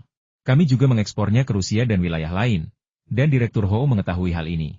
Alasan Jenderal Gan datang ke pabrik industri pesawat Harbin Selarut ini adalah untuk melihat performa mobil merek Songjiang. Angkatan Darat memang berencana membeli sejumlah kendaraan militer baru. Mayoritas kendaraan yang mereka miliki adalah Jeep, yang tidak hanya berkinerja buruk, tetapi juga berdebu dan memiliki tingkat kerusakan yang tinggi. Kali ini, para petinggi memutuskan untuk membeli sejumlah kendaraan militer berkualitas tinggi, terutama untuk dikendarai para pemimpin. Produsen mobil pertama yang mereka hubungi adalah Jepang dan Amerika, tetapi sayangnya harganya terlalu tinggi, dengan rata-rata lebih dari 300.000 Rmb per mobil, sehingga mereka tidak dapat mencapai kesepakatan. Hou Haitao melaporkan bahwa perusahaan mesin Harbin telah memproduksi kendaraan off-road dengan kinerja yang sangat baik, tampilan yang indah, dan harga yang murah, tetapi atasannya tidak berniat membelinya. Menurut mereka, kualitas mobil domestik kurang baik. Kendaraan off-road terbaik adalah Jeep J2020. Jeep merupakan produsen mapan yang berspesialisasi dalam satu jenis kendaraan. Namun, dibandingkan dengan kendaraan off-road asing, masih terdapat kesenjangan yang besar. Mobil Jepang dan Amerika sangat mahal sehingga mereka tidak mampu membelinya. Ketika mereka bersiap untuk berbicara lagi dengan Beijing Jeep Company untuk membeli batch J2020 berikutnya, mereka tiba-tiba mengetahui bahwa kepala desainernya telah pergi ke Heilongjiang untuk inspeksi dan juga mengunjungi Harbin Machinery Company, dan memuji industri otomotif perusahaan mesin tersebut. Mereka kemudian teringat bahwa Hou Haitao pernah merekomendasikan mobil-mobil perusahaan ini kepada mereka. Para pemimpin ini pun mulai bertanya-tanya, karena sang pemimpin telah memuji perusahaan tersebut, tidak bisakah mereka mendukungnya? Mereka bertanya di pasar dan menemukan bahwa performa Songjiang Offroad memang jauh lebih baik daripada J 2020, dan mereka sangat puas. Namun, harganya terlalu mahal. Satu mobil bisa membeli 2 atau 3 Jeep kecil. Jadi orang-orang ini berdiskusi lagi apakah mereka harus membeli sejumlah Songjiang Cross Country? Karena tidak tercapai konsensus, maka pimpinan yang bertugas dalam pengadaan pada Departemen Rapat Umum menyampaikan kembali laporan tersebut dan menyerahkannya kepada pimpinan tingkat lebih tinggi untuk diambil keputusan. Semua diskusi dan konsultasi ini memakan waktu yang cukup lama. Awalnya, kami berencana mengunjungi Ho Haitao di grup industri pesawat Harbin sebelum tahun baru. Tetapi karena membahas pembelian mobil, kami menunda kunjungan hingga setelah tahun baru. Sekarang Jenderal Gan datang ke sini, sebenarnya atas nama Majelis Umum, dan ingin berbicara dengan Feng Yu untuk melihat apakah dia bisa memberinya harga istimewa, karena mereka berencana untuk membeli satu batch. Mereka juga mengetahui bahwa mobil merek Songjiang diekspor ke Rusia, yang juga membuktikan bahwa kualitas mobil merek Songjiang masih sangat bagus. Sekarang karena Feng Yu yang membicarakannya terlebih dahulu, mereka memiliki inisiatif dan dapat menurunkan harganya. Oh, Tuan Feng, ini tidak mudah ditangani. Lau Ho sudah bilang ke kami, tapi mobil Anda terlalu mahal. Lihat saja Jeep Beijing terbaru, harga ecerannya hanya lebih dari 80.000 yuan, dan yang termurah lebih dari 60.000 yuan. Kalau kita beli grosir, harganya pasti lebih murah lagi. Mobil Anda benar-benar tidak kompetitif, kata Jenderal Gan dengan sengaja. Ada harga ada rupa. Jenderal Gan bisa mencari profesional untuk menguji kualitas mobil kami. Mobil kami jauh lebih luas daripada Jeep, dan bisa menampung 7, bahkan 10 orang. Mobil ini juga lebih bertenaga, lebih stabil, dan lebih hemat bahan bakar. Banyak sekali keunggulannya. Tapi satu mobilmu bisa membeli lebih dari 2 Jeep. Harganya terlalu mahal. Jenderal Gan menggelengkan kepala dan berkata, Jenderal Gan, saya juga membeli Jeep, tapi mobil itu terlalu mudah rusak dan sering mogok. Operasi militer kita mengutamakan efisiensi. Kita harus tiba di lokasi yang ditentukan pada waktu yang ditentukan untuk menyelesaikan misi taktis. Bagaimana jika mobil mogok di tengah operasi? Mobil kita tidak memiliki masalah ini. Lagi pula, pemimpinnya akan hampir hancur ketika duduk di dalam Jeep. Bagaimana dia bisa memimpin pertempuran? Mobil kita memiliki peredam guncangan yang lebih baik, dan kita juga memiliki warna hijau militer dan kamuflase, yang sangat cocok untuk melengkapi tentara. Feng Yu melanjutkan penjelasannya tentang kelebihan-kelebihannya. Pada saat yang sama, Feng Yu mengedipkan mata pada Ho Haitao dan berkata, aku memberimu 2 juta, dan kau bahkan tidak mengatakan sepatah kata pun untukku? Ho Haitao tak berdaya. Seharusnya dia pergi mengambil air. Aku dari militer, dan ini rakyatku sendiri. Jenderal Gan, saya dengar tentara Rusia juga membeli kendaraan Songjiang Cross Country sebagai kendaraan militer. Benarkah? Tapi Rusia punya uang, dan kita tidak punya uang sebanyak itu. Jika Rusia benar-benar kaya, Uni Soviet tidak akan runtuh secepat itu. Meskipun Rusia mewarisi sebagian besar aset Uni Soviet, Rusia juga menanggung sebagian utangnya. Lebih lanjut, rubel terus terdepresiasi, dan aset Rusia terus menyusut. Feng Yu dan Kirilenko tidak perlu lagi menyelesaikan transaksi dalam rubel. Kalau tidak punya dolar as, pound, franc, yen, DLL. Semua boleh, tapi jangan ambil rubel, karena kalau terima, Anda sudah rugi. Kirilenko memesan 2 mobil kepada Taihua Trading Company. Satu untuk 300 kendaraan Olimpiade Nasional Songjiang dan yang lainnya untuk 200 kendaraan lintas negara Songjiang. Mengenai apakah kendaraan lintas negara Songjiang dijual kepada militer, Feng Yu belum yakin untuk saat ini. Tetapi begitulah cara Harbin Machinery Company mengiklankannya. Feng Yu sekarang mengerti. Jenderal Gan tampaknya tertarik untuk membeli, tetapi ia tidak puas dengan harganya. Yah, selama pasukan bersedia membeli, keuntungan yang lebih rendah tidak masalah. Di masa lalunya, pembelian dari militerlah yang membuat Beijing Jeep tetap bertahan. Beijing Jeep pernah menjadi juara nasional dalam hal produksi dan penjualan. 2 tahun lalu, produksi dan penjualan tahunannya telah melampaui 50.000 unit, menjadikannya merek terkemuka di pasar Tiongkok. Namun, tahun ini, Jeep akan kehilangan posisi terdepannya, karena Santana akan mengambil alih sebagian besar pasar. Dengan Santana dan Audi, pesanan pengadaan pemerintah Beijing Jeep pada dasarnya telah lenyap. Lebih lanjut, dengan penambahan merek Songjiang, penjualan pasti akan menurun. Jika mobil merek Songjiang dapat memenangkan pesanan pengadaan militer, tentu saja akan mendapatkan lebih banyak kepercayaan dari masyarakat seperti Jeep Beijing, sehingga merangsang peningkatan pembelian mobil keluarga dan mobil pemerintah. Jadi Feng Yu sangat mementingkan hal ini. Lalu berapa harga yang bisa diterima Jenderal Gan? Kalau bisa impas, baru kita bicarakan. Kita anggap saja ini sebagai bentuk dukungan untuk pembangunan tentara, kata Feng Yu setelah berpikir sejenak. Jenderal Gan sangat gembira. Dia menunggumu mengatakan ini. 150.000 per mobil. Jenderal Gan, kau bercanda? Mobil yang kita jual ke pemerintah Harbin tidak semurah ini. Kita akan rugi kalau harganya segitu. Feng Yu tidak berbohong. Songjiang Offroad, baik diesel maupun bensin, harganya sekitar 160.000 yuan. Masalah utamanya adalah teknologi Harbin Machinery Company tidak cukup kuat untuk menekan biaya. Jika teknologi ini diserahkan kepada Beijing Jeep, biayanya pasti akan lebih dari 200.000 yuan. Jenderal Gan melihat sikap Feng Yu dan menyadari bahwa ia terlalu menawar. Meskipun Hou Haitao tidak mengetahui biaya perusahaan mesin tersebut, grup industri pesawat terbang Harbin dapat memperkirakannya secara kasar antara 150.000 dan 170.000 yuan. Ia menyampaikan hal ini kepada Jenderal Gan dan memutuskan untuk tidak berpartisipasi dalam tawar-menawar. Kalau begitu, Tuan Feng, menurut Anda berapa harga yang pantas untuk satu? Tanya Jenderal Gan. Feng Yu tiba-tiba menatap Hou Haitao, tersenyum diam-diam. Hou Haitao mengamati dirinya sendiri dari atas ke bawah. Lalu menatap Feng Yu dengan bingung. Bos Feng, kenapa kau menatapku?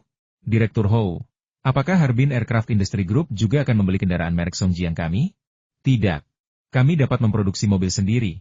Mengapa kami harus membeli mobil Anda? Lalu apa yang masih kau lakukan di sini? Feng Yu menatap Hou Haitao dengan heran. Mulut Hou Haitao menganga, menatap kosong ke arah Feng Yu. Sial, apa maksudmu? Ini Harbin Aircraft Industry Group, dan ini kantorku. Jadi, kau bilang aku orang luar sialan? Namun, Jenderal Gan tidak berbicara saat ini, yang berarti Jenderal Gan juga setuju untuk berbicara dengan Feng Yu sendirian. Hou Haitao meninggalkan kantor dengan wajah tidak senang. Ketika hendak pergi, sekretarisnya melihatnya dan berdiri lalu bertanya, Direktur, ada apa? Ikut aku ke bengkel. Sial, apa-apaan ini? Aku diusir dari kantor oleh orang luar. Aku nggak peduli lagi. Oke, kalau kalian sampai marah, jangan cari aku lagi. Sekretaris itu melirik ke dalam kantor dengan heran. Mengapa Direktur Hou keluar sendirian? Di mana Jenderal Feng dan Jenderal Gan? Apakah mereka masih di dalam? Jenderal Gan, saya ingin bertanya. Apakah pasukan berencana hanya membeli kendaraan Songjiang Cross Country? Belum tentu, tergantung situasinya, jawab Jenderal Gan samar-samar. Feng Yu langsung mengerti. Para pemimpin ini juga ingin membeli kendaraan lain, seperti sedan, tetapi mereka ragu atasan mereka akan menyetujuinya. SUV ini memang untuk latihan. Tetapi bagaimana sedan bisa digunakan untuk latihan? Kendaraan seperti apa yang akan berguna di medan perang? Jenderal Gan, saya sarankan Anda membeli model diesel Songjiang Offroad. Mobil ini lebih bertenaga dan lebih adaptif terhadap berbagai kondisi jalan. Mobil ini bisa memiliki kursi di baris belakang atau tidak, sehingga dapat menampung banyak penumpang dan membawa sejumlah perlengkapan. Saya akan memberikan harga grosir terbaik untuk model ini 200.000 yuan per unit. Apakah diesel Huaxia berkualitas buruk dan perlu sering dibersihkan? Ini bukan masalah. Jeep J2020 perlu diperbaiki hampir setiap minggu. Para prajurit reparasi mobil militer memiliki keterampilan reparasi mobil yang sangat baik. 200.000? Terlalu mahal. Hargamu tidak setinggi itu. Kudengar yang kau jual ke CCTV tidak semahal itu. Jenderal Gan menggeleng-gelengkan kepalanya seperti mainan kerincing. CCTV membeli uang untuk bensin, dan CCTV memberi kami diskon iklan. Harga sebenarnya bahkan lebih tinggi dari ini, kata Feng Yu setengah jujur. Lagi pula, Jenderal Gan tidak punya cara untuk memverifikasi hal ini sekarang. Itu terlalu mahal. Kita beli dalam jumlah besar. Kalau kamu pasang harga setinggi itu, para petinggi pasti tidak setuju. Jenderal Gan, jangan khawatir. Saya belum selesai. Untuk mendukung pembangunan pasukan, kami telah memutuskan bahwa untuk setiap 10 kendaraan off-road Songjiang yang dibeli oleh pasukan, kami dapat memberikan mereka sebuah model Songjiang National Olympic Premium. Harga eceran mobil ini lebih dari 200.000. Jika Anda membeli 1.000 kendaraan, kami akan memberikan 100, kata Feng Yu sambil mengacungkan jarinya. Apa? Edisi premium Olimpiade Nasional? Beli 10, gratis 1? Jenderal Gan menatap Feng Yu dengan saksama. Pemuda ini sangat cakap.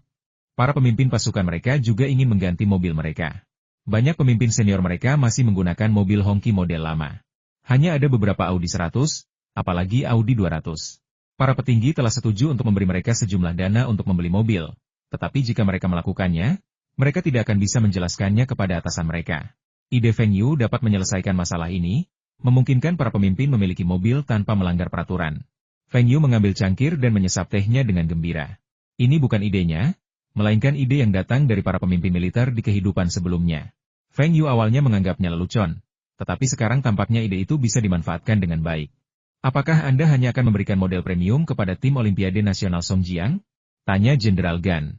Feng Yu mengangkat alisnya, tampaknya pihak lain tertarik. Model lain, termasuk Songjiang Red Star, bisa diberikan sebagai hadiah. Tapi kita tidak bisa memberikan satu untuk setiap 10. Kita perlu membahas detailnya nanti, kata Feng Yu sambil tersenyum. Baiklah, saya belum bisa memutuskan sekarang, tapi kita masih bisa mempertimbangkan pendekatan Anda. Izinkan saya kembali dan melapor kepada pemimpin, membahasnya, dan memberikan jawaban setelah dikonfirmasi, kata Jenderal Gan setelah berpikir sejenak. Dia belum pernah mempertimbangkan pendekatan ini sebelumnya. Tetapi setelah Feng Yu menyinggungnya, dia harus mempertimbangkan kembali rencana pembeliannya. Mungkin jumlah pembelian yang direncanakan semula harus ditingkatkan, jadi mengapa tidak membeli Jeep saja tahun ini? Sedangkan untuk mobil Jepang dan Amerika, sama sekali tidak mungkin. Kalau begitu, saya akan menunggu kabar baik dari Jenderal Gan. Setelah kabar itu dikonfirmasi, saya berjanji akan membiarkan pabrik berproduksi dengan kapasitas penuh dan memenuhi pesanan pembelian tentara kita sesegera mungkin. Feng Yu berdiri dan berjabat tangan dengan Jenderal Gan. Hou Haitao kembali dari tur bengkel, yakin negosiasi akan segera gagal. Tanpa dia sebagai mediasi, dengan yang satu mati-matian berusaha menurunkan harga dan yang lain mati-matian berusaha menaikkannya. Bagaimana mungkin mereka bisa mencapai kesepakatan? Tetapi dia melihat dua orang berjalan keluar dari kantornya dengan senyum di wajah mereka, dan Jenderal Gan bahkan secara pribadi mengantar Feng Yu keluar dari kantor. Mata Hou Haitao terbelalak. Apa-apaan ini? Mungkinkah mereka mencapai kesepakatan? Mustahil. Harga mereka pasti sangat berbeda. Mustahil bagi mereka untuk mencapai kesepakatan secepat itu tanpa menggagalkan negosiasi. Direktur Hou, tidak apa-apa, saya pergi dulu. Saya masih harus pergi ke perusahaan mesin untuk mendesak mereka mempercepat produksi. Feng Yu melambaikan tangan kepada Hou Haitao, berbalik, dan turun ke bawah. Hou Haitao menatap punggung Feng Yu dengan linglung, lalu berbalik menatap Jenderal Gan dengan linglung. Hou tua, Jenderal Gan melambaikan tangannya di depan Hou Haitao. Kalian berdua sudah mencapai kesepakatan? Hou Haitao tampak tidak percaya. Kesepakatannya belum final, tapi kami sudah menunjukkan minat. Kami masih perlu melapor kembali ke pimpinan sebelum bisa memastikannya. Ada apa? Anda sepertinya agak tidak senang karena kita sudah mencapai kesepakatan? Jenderal Gan menatap Hou Haitao dengan heran. Bukankah Anda yang merekomendasikan Tuan Feng? Lagi pula, meskipun grup industri pesawat Harbin Anda punya kendaraan, mereka hanya memproduksi van yang tidak cocok untuk pasukan kita. Tidak apa-apa, aku hanya senang. Bagaimana mungkin aku tidak senang? Aku ada janji dengan Wakil Komandan Wang dari Distrik Militer Provinsi nanti siang. Ayo kita minum bersama. Senang? Kenapa aku harus senang? Apa-apaan ini? Mereka benar-benar mencapai kesepakatan secepat itu? Saya akan menelepon bos saya dulu untuk melaporkan situasinya, dan kita akan membahas hal-hal lain nanti. Lau Hou, bolehkah saya menggunakan telepon kantor Anda? Bang! Hou Haitao membuka mulutnya lebar-lebar. Sial, aku terkunci di luar kantor lagi? Apa kita masih bisa bersenang-senang bersama di masa depan? Feng Yu pergi ke perusahaan mesin dan mengobrol sebentar dengan Li Mingde. Setelah tahun baru, Songjiang Automobil mulai memasang iklan di CCTV dan iklan halaman tengah di surat kabar provinsi. Pembelian besar-besaran oleh CCTV dan Harbin telah menarik perhatian terhadap mobil merek Songjiang, tetapi penjualannya belum banyak membaik. Perusahaan saat ini sedang mengalami penumpukan produk. Feng Yu dan timnya sudah siap mental untuk ini. Mobil ini sangat mahal sehingga keluarga biasa tidak mampu membelinya. Selain itu, merek Songjiang belum cukup terkenal.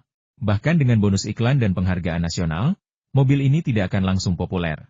Untungnya, dengan pesanan Kirilenko, seharusnya tidak akan ada penumpukan kendaraan yang besar hingga akhir tahun, dan sebagian investasi dapat kembali. Feng Yu mendapati bahwa seri National Olympic laris manis, sementara seri Red Star kurang laku, dan penjualan kendaraan off-road juga buruk. Feng Yu bertanya-tanya apakah terlalu dini untuk meluncurkan seri Red Star. Umumnya, orang-orang tidak menyukai jenis kendaraan niaga ini. Penampilan kendaraan niaga tidak semegah SUV atau sedan, tetapi sangat praktis dan lebih nyaman untuk dikendarai. Fu Guangzheng juga telah melakukan riset pasar di Tiongkok Selatan dan yakin ada pasar untuk mobil ini. Kemungkinan besar, setelah cabang Guangdong mulai berproduksi tahun ini, model ini akan diproduksi di sana. Wilayah pesisir Tenggara, tempat banyak pengusaha kaya pertama kali muncul, niscaya akan mencatat penjualan yang jauh lebih baik daripada di utara. Cabang tersebut seharusnya memproduksi lebih banyak kendaraan off-road Songjiang, terutama model diesel. Model bensin masih belum sekompetitif J 2020 yang lebih murah, jadi lebih baik untuk membedakannya. Li Mingde setuju, menekankan perlunya memproduksi lebih banyak model terlaris. Perusahaan mesin tersebut juga sangat kekurangan dana, dan produksi kendaraan ini membutuhkan modal yang sangat besar. Feng Yu juga bersikeras agar dana RD tidak dikurangi. Akibatnya, meskipun total nilai produksi perusahaan mesin tersebut meningkat signifikan tahun ini, margin keuntungan aktualnya justru menurun. Alasan utamanya adalah margin keuntungan mobil jauh lebih rendah dibandingkan mesin pertanian, apalagi sepeda motor. Lebih lanjut, karena pemerintah kota memberikan pembebasan pajak, perusahaan dagang Taihua tidak dapat menjamin penjualan dan tidak dapat menggunakan dana perusahaan dagang Taihua untuk omset. Pemerintah kota tidak memberikan pembebasan pajak kepada perusahaan dagang Taihua. 3 hari kemudian, Feng Yu menerima telepon dari Hou Haitao, memintanya untuk pergi ke Harbin Aircraft Industry Group Corporation lagi untuk membahas masalah pembelian mobil militer. Seandainya Jenderal Gan bukan perwira tinggi, Hou Haitao tentu tidak akan mau menelepon. Tidak bisakah kau pergi ke perusahaan mesin saja untuk bicara? Haruskah kita bicara di grup industri pesawat terbang Harbin? Pokoknya, dia nggak akan ninggalin kantornya kali ini. Kalau kamu mau ngobrol, ayo kita ke ruang rapat.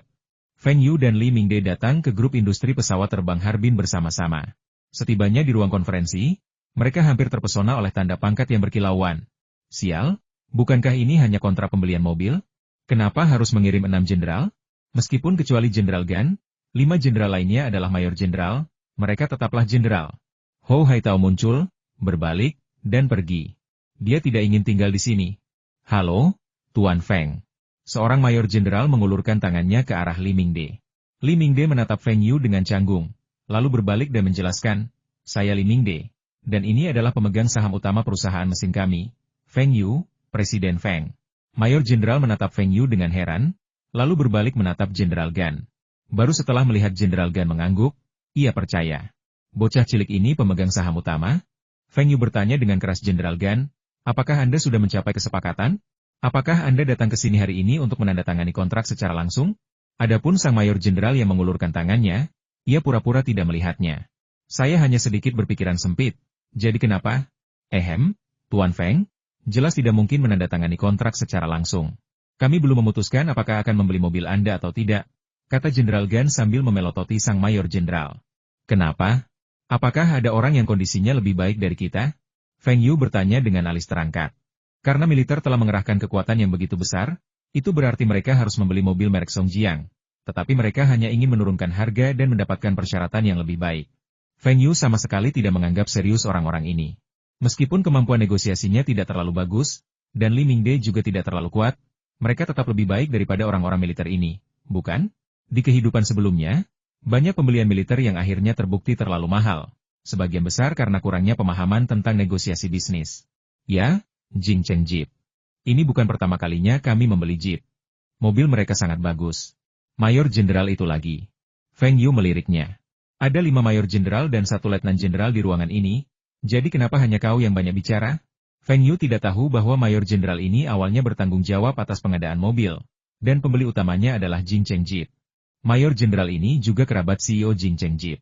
Oh, kalau begitu kenapa kamu tidak melanjutkan membeli Jeep Beijing? Terus terang saja, mobil kita, Jeep Beijing 2020, yang rusak akibat tabrakan seberat 5 pon, masih bisa dikendarai. Kata Feng Yu bangga. Para personel militer tercengang. Benarkah ada metafora seperti itu? Tuan Feng, saya tidak akan bicara banyak lagi. Kendaraan off-road Songjiang Anda memang sangat bagus performanya. Kami tertarik untuk membelinya, tetapi harganya masih terlalu tinggi, kata Jenderal Gan. Apakah terlalu mahal? Seperti kata pepatah, ada harga. Militer Rusia juga telah memesan kepada kami, yang cukup membuktikan betapa andalnya kendaraan kami. Dan harga yang kami jual kepada Rusia jauh lebih tinggi daripada harga yang kami berikan kepada Anda. Terlebih lagi, saya memberi Anda diskon beli 10 gratis 1. Bisakah Beijing Jeep menawarkan kondisi istimewa seperti itu? 10 mobil bisa membeli lebih dari 20 Jeep. Apa kau perlu memberikannya? Suara sang mayor jenderal terdengar lagi. Lalu kenapa kamu tidak membeli Jeep? Feng Yu bertanya balik, membawa topik kembali ke topik. Baiklah, Tuan Feng, kami juga sangat tulus, dan kami mewakili militer dan negara. Feng Yu melirik Jenderal Gan dan berkata, bisakah negara memanfaatkan kita, rakyat biasa? Jika bukan karena para prajurit yang membela negara, tidak akan ada penawaran beli 10 gratis 1. Jenderal Gan hampir murka. Siapa yang memanfaatkanmu? Kau tidak boleh menawar saat membeli barang. Dia ingin bicara tentang keadilan nasional, kepentingan bangsa, tetapi Feng Yu membalikkan keadaan. Menurut perhitungan kami, biaya per unit Anda tidak akan melebihi 170.000, tetapi Anda ingin menjualnya seharga 200.000. Bukankah harga ini terlalu tinggi? Tanya seorang mayor jenderal berkacamata. Feng Yu mengacungkan jarinya. Maaf, bagaimana Anda mendapatkan 170.000 ini? Tahukah Anda bahwa upah pekerja di perusahaan mesin kami umumnya 20% lebih tinggi daripada di pabrik lain? Tahukah Anda bahwa pekerja kami menerima bonus setiap bulan? Tahukah Anda berapa biaya untuk membeli lini produksi dan membangun pabrik? Tahukah Anda berapa biaya investasi teknologi kami? Jika Anda tidak tahu ini, bagaimana Anda menghitung harga kami? Apakah Anda menghitung harga mobil berdasarkan beratnya? Biaya? Apakah Anda yang menentukan biayanya? Kami yang menentukan berapa biayanya. Jadi, bisakah pasukan Anda mengaudit perusahaan mesin Harbin kami? Kami tidak hanya tidak setuju, tetapi pemerintah kota Harbin juga tidak bisa menyetujuinya. Mari kita lihat hari ini siapa yang bisa mengatakan siapa yang benar. Feng Yu selesai berbicara dan melirik Li Mingde. Li Mingde, yang menerima sinyal, tidak memberi kesempatan kepada lawan bicaranya untuk berbicara sebelum melanjutkan. Mobil yang kami jual ke Rusia bahkan lebih mahal daripada yang kami jual kepada Anda. Dan kami juga memiliki potongan pajak ekspor preferensial, yang menjamin keuntungan. Sekarang kami tidak menghasilkan uang sama sekali, dan bahkan mungkin merugi. Kami juga bukan perusahaan swasta. Saham tidak hanya milik pemegang saham seperti Tuan Feng dan Tuan Fu, tetapi juga milik Komisi Pengawasan dan Administrasi Aset milik negara Harbin. Bukankah kami mewakili masyarakat? Tepat ketika pihak lain hendak berbicara, Feng Yu mengambil alih dan berkata, perusahaan mesin Harbin kami menghidupi ribuan pekerja. Jika Anda menghitung pensiunan dan keluarga mereka, jumlahnya mencapai puluhan ribu orang yang mata pencahariannya bergantung pada kami. Jika Anda bilang kami harus menjual kepada Anda dengan rugi, bagaimana kami akan menggaji pekerja kami? Bagaimana keluarga pekerja kami akan hidup? Tuan Feng, dengarkan saya. Kami tidak pernah bilang Anda harus menjual kepada kami dengan rugi. Kami hanya berharap Anda bisa menurunkan harganya sedikit. Lagi pula, kami menghabiskan uang negara. Feng Yu sebenarnya ingin mengatakan, Anda menghabiskan uang pembayar pajak kita. Kalau begitu, katakan padaku, kamu ingin membelinya dengan harga berapa? 190.000, dan masih ada promo beli 10 gratis 1. Dan untuk setiap 100 mobil, kita akan mendapatkan model mewah National Olympic. Astaga, kamu ahlinya. Harga ini hampir sama dengan harga pokok perusahaan mesin. Namun kali ini, Feng Yu bahkan tidak perlu bertanya, karena Li Mingde langsung menolaknya. Maaf, 190.000 yuan untuk satu mobil, dan Anda menawarkan bonus 10/100. Sekarang Anda menambahkan bonus 100/100. Kami benar-benar tidak bisa menyetujuinya. Seperti yang saya katakan sebelumnya, perusahaan kami memiliki keluarga yang harus dinafkahi, dan kami lebih suka tidak menjual daripada merugi. Lagi pula, mobil kami bukan tidak mungkin dijual. Belum lagi pembelian dari Rusia, untuk pembelian di dalam negeri saja, kami menerima pesanan dari 2 kota kemarin, dan harganya jauh lebih tinggi daripada Anda. 200.000 yuan untuk satu mobil, dengan bonus 10/10, adalah konsesi terbesar yang bisa kami berikan. Bos Feng, bukan itu yang kamu katakan kemarin. Kamu bilang kamu ingin mendukung perkembangan militer dan akan memberi mereka diskon terbesar. Kenapa kamu baru bilang sekarang? Feng Yu berpura-pura malu dan menatap Li Mingde. Li Tua, bagaimana kalau kita berikan pasukan kita beberapa produk Olimpiade Nasional yang lebih mewah? Setuju saja dengan tawaran satu-satu. Kita hanya perlu menanggung kerugian kecil. Li Mingde memperhatikan gerak-gerik Feng Yu dan berkata dengan tegas, Bos Feng, Anda tidak punya keputusan akhir di perusahaan ini. Saya manajer umum, dan saya bertanggung jawab atas operasionalnya. Bagaimana saya bisa menjelaskan hal ini kepada karyawan jika Anda menjualnya dengan harga serendah itu? Pak Li, kok bisa sebodoh itu? Sudah diputuskan. Saya pemegang saham mayoritas, jadi saya yang punya keputusan akhir. Jenderal Gan, ayo, kita tanda tangani kontraknya. Jenderal Gan dan yang lainnya tercengang. Apa maksudmu kita harus menandatangani kontrak? Apa kita sudah menyetujui persyaratanmu? Namun, mereka melihat Feng Yu dan Li Mingde sedang berdebat. Jika mereka terus menurunkan harga, negosiasi tampaknya akan benar-benar gagal. Para pemimpin di atas telah berbicara. Kepala eksekutif menganggap mobil merek Songji yang bagus dan memujinya di berita. Tidak bisakah mereka membeli satu batch? Yang paling tidak nyaman di sini adalah para mayor jenderal yang tidak punya kesempatan bicara sama sekali. Mereka belum bicara sepatah kata pun, dan sepertinya mereka tidak akan punya kesempatan bicara. Melihat mereka tidak setuju, Li Mingde segera melanjutkan penampilannya Tuan Feng. Kita tidak bisa menandatangani kontrak. Saya manajer umum dan saya harus bertanggung jawab atas perusahaan. Tuan Fu dari Hong Kong belum menyetujuinya. Hei, kita sudah sepakat bahwa bagian penjualan mobil harus mendengarkanku. Dan bahkan jika Presiden Fu datang, dia juga harus mendengarkanku. Feng Yu tampak tidak senang. Jenderal Gan menoleh dan menatap orang-orang di sampingnya pergilah dan mengobrol dengan Jenderal Li. Kedua jenderal besar itu berdiri, meraih Li Mingde, dan menyeretnya keluar dari ruang rapat. Pada saat ini, Li Mingde mulai mengumpat. Feng Yu benar-benar bingung. Apakah Pak Tuali sedang berpura-pura? Atau dia memang sudah lama ingin memarahiku dan hanya memanfaatkan situasi? Tuan Feng, orang-orang yang tidak relevan sudah pergi. Bagaimana kalau kita bicarakan detailnya? Tanya Jenderal Gan sambil tersenyum. Ada detail lagi? Feng Yu mengerutkan kening. Orang tua ini masih mau menawar? Kondisinya masih sama seperti sebelumnya, tapi kendaraan yang kita beli ini bebas pajak. Bebas pajak penjualan. Jenderal Gan mengatakannya dengan penuh semangat. Ini keyakinannya, ini kartu asnya.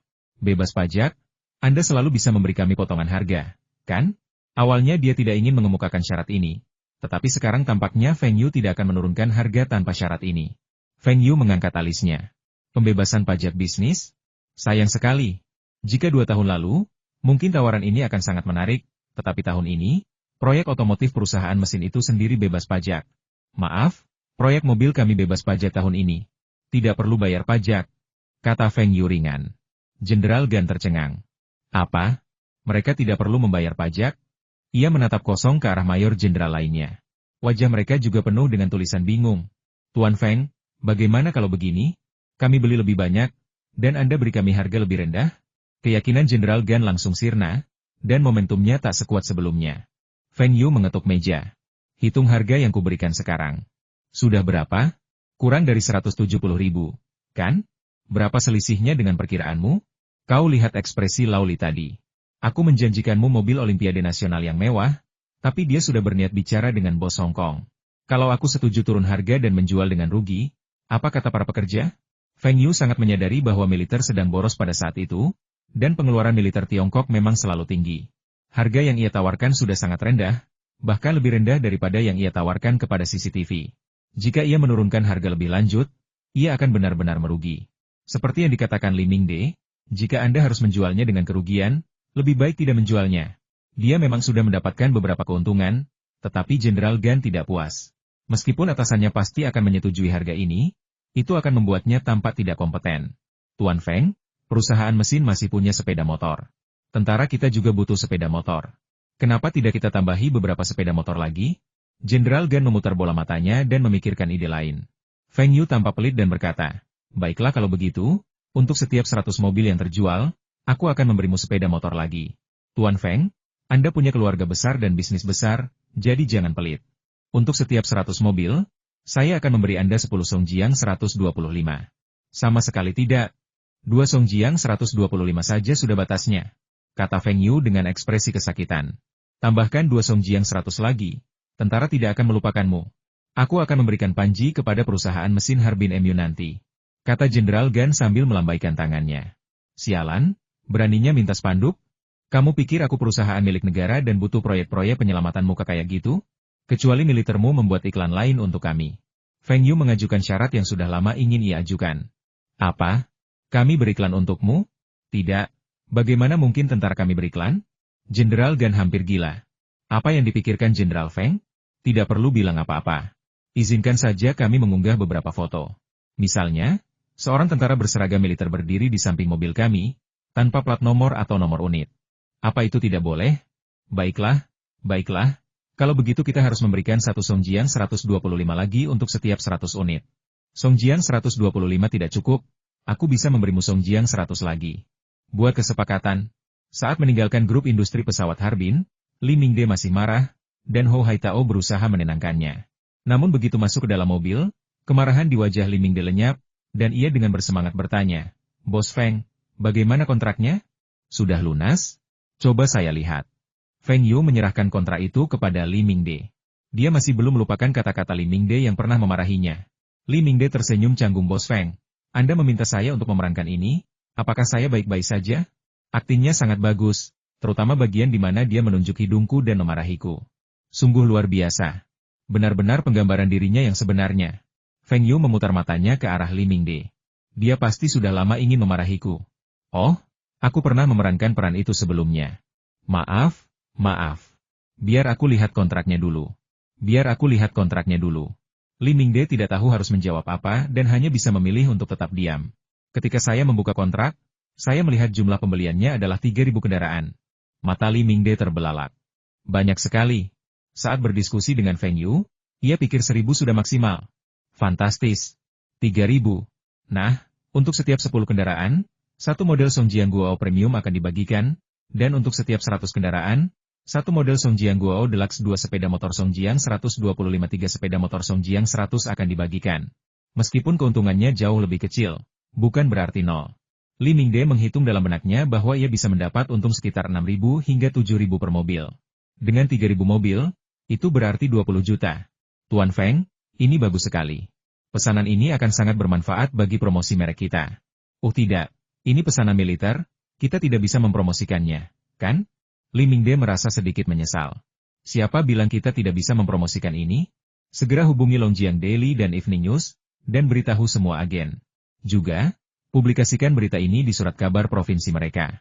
Kita tidak hanya harus melaporkan berita ini, tetapi juga harus menunjukkan bahwa kita tidak mencari keuntungan, tetapi telah berkontribusi bagi negara. Yang terpenting, carilah seorang pensiunan tentara dengan citra yang baik, minta dia mengenakan seragam militer, dan berfotolah beberapa kali sambil berdiri di samping kendaraan off-road kamuflase kita. Lalu publikasikan di surat kabar. Tidak bisa beriklan? Buat apa saya kasih harga serendah itu kalau saya tidak bisa beriklan?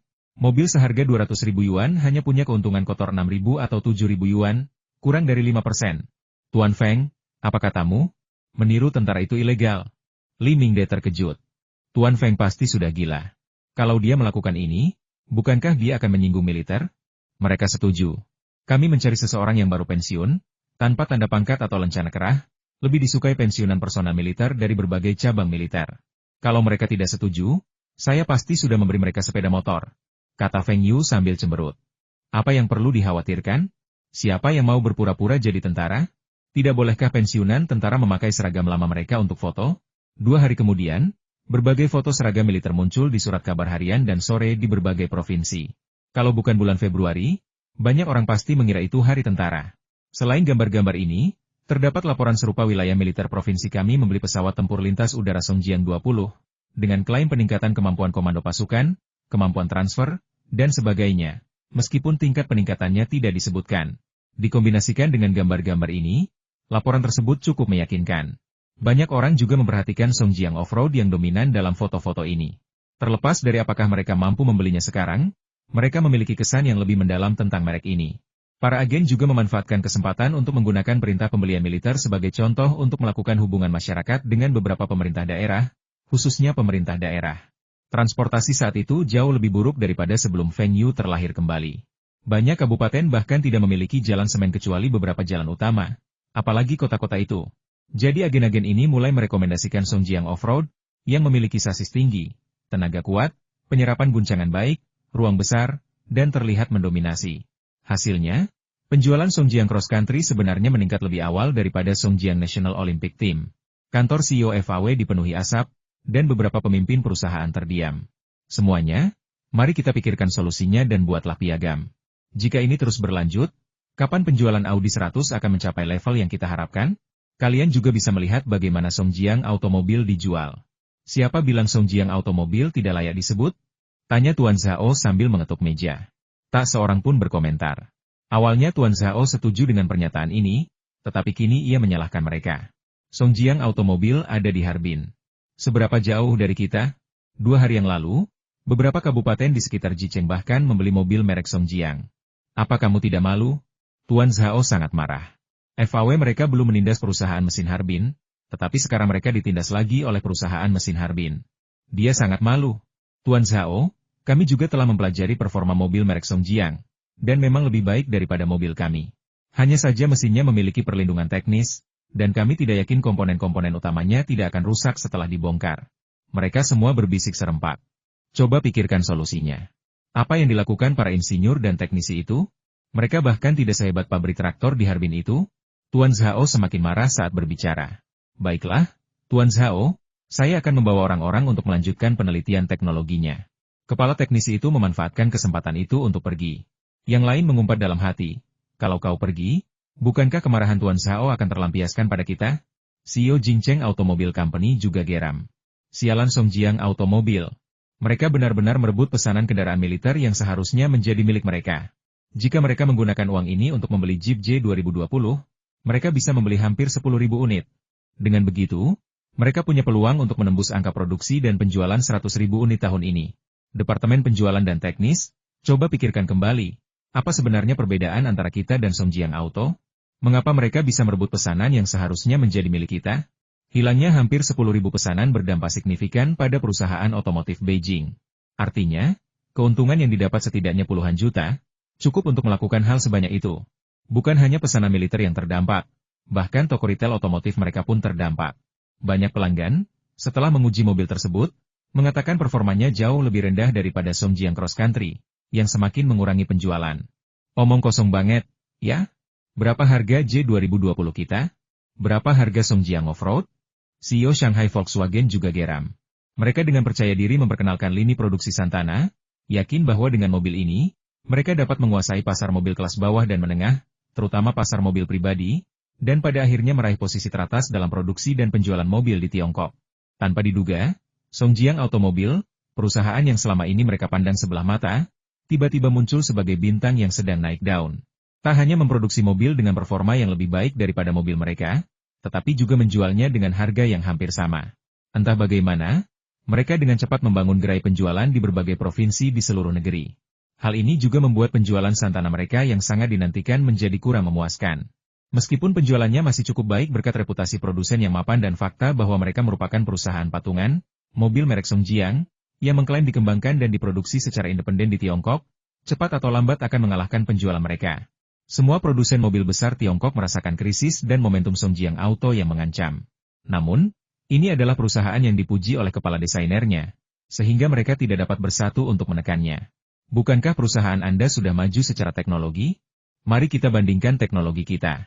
Saya sungguh tidak percaya. Kita sudah bertahun-tahun membuat mobil, dan kita masih belum sebaik Anda, perusahaan yang awalnya membuat traktor. Sementara semua perusahaan mati-matian melakukan penelitian teknologi, Feng Yu sekali lagi kembali ke Beijing untuk bersekolah.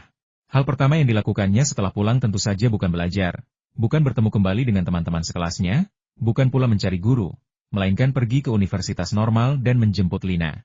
Mereka berdua kembali ke sekolah lebih awal, dan perpisahan singkat itu membuat mereka merasa seperti pengantin baru.